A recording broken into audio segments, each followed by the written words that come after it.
Lovely car, isn't it? It's an old E70 X5, but it's a beautiful looking thing, and I love the wheels, fantastic. So the issue is we've got a problem with the rear left DSC sensor. Basically there's no power supply to it. Now the guy's done what everyone does, he's changed the sensor and he said it cured it for a bit, but it doesn't always do that, does it? So I'm going to show you what was wrong with it. I've diagnosed it, but I can't fix it. It's a shame, it's going to cost a fair bit to put right as well. But I'm going to show you how to test the wiring without doing all this so-called voltage drop testing, because it's a bit laborious that, and I'll explain the reason why. So keep watching and I'll show you how to sort it yourself if you have one of these problems. So also the biggest problem you have when this happens is your active steering stops, so it goes extremely heavy. It's not so pleasant drive.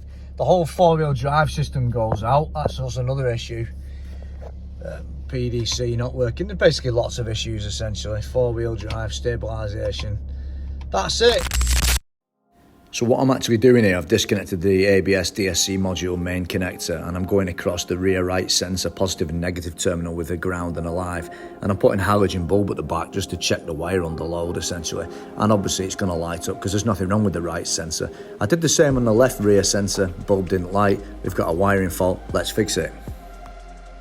You get yourself a known resistor, this is 120 ohms, you get your ohm meter and you put it across, you've got 120. You can actually use this as a diagnostic tool. I use this usually for CAN bus issues.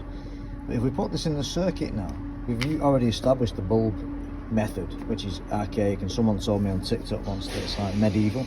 If we put this in, we have a known quantity, don't we? So we'll put this now at the back where the sensors are, and we'll measure it from the front, and hopefully we'll get 120 on the good side and probably a mega ohm value on the other.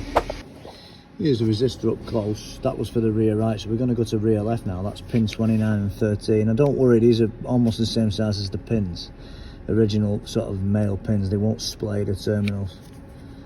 Right, so we just need to piggyback that across now. So that'll be this one here, and we go across the DSC terminals here like this, and we're laughing.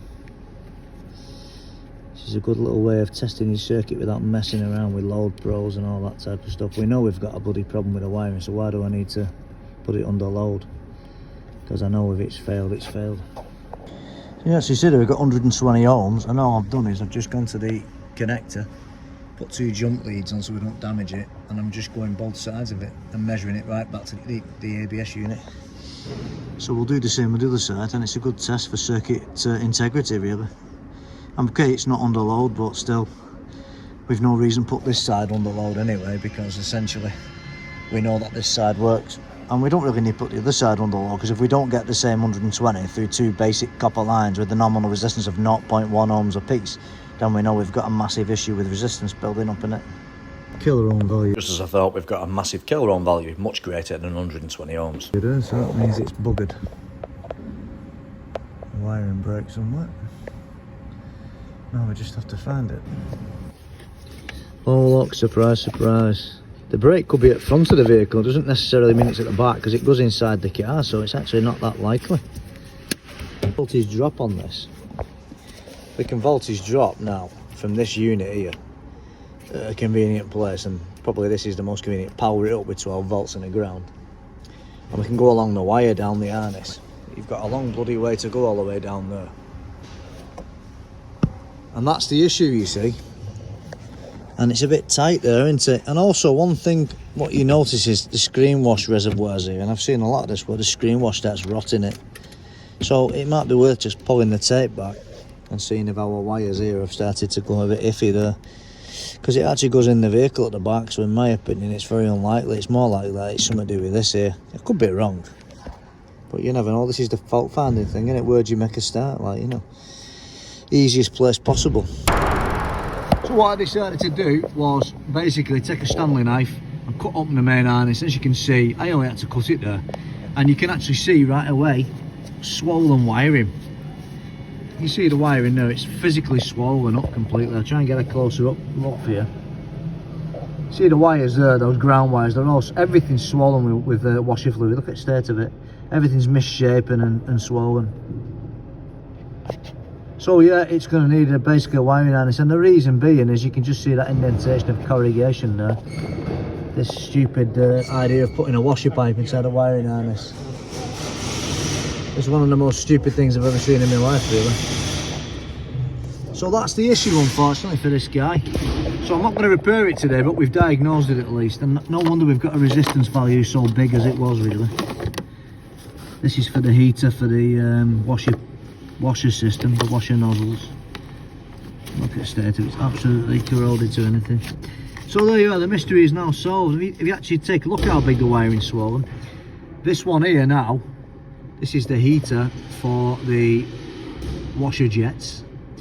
If you look how thin that is, I'll zoom out a bit so you can get a sense of proportion. Look how thin it is. And if we trace that down to the other side of where that wire ends, the same wire has got like elephantiasis. It's like bloody, it's gone basically absolutely huge. That's actually the same wire. Look at it, it's all swollen to anything. Look at the state of that. It's absolutely swollen, like elephantiasis of the whatever. So that, unfortunately, is the issue. So you've learned something from that, basically. I learned something.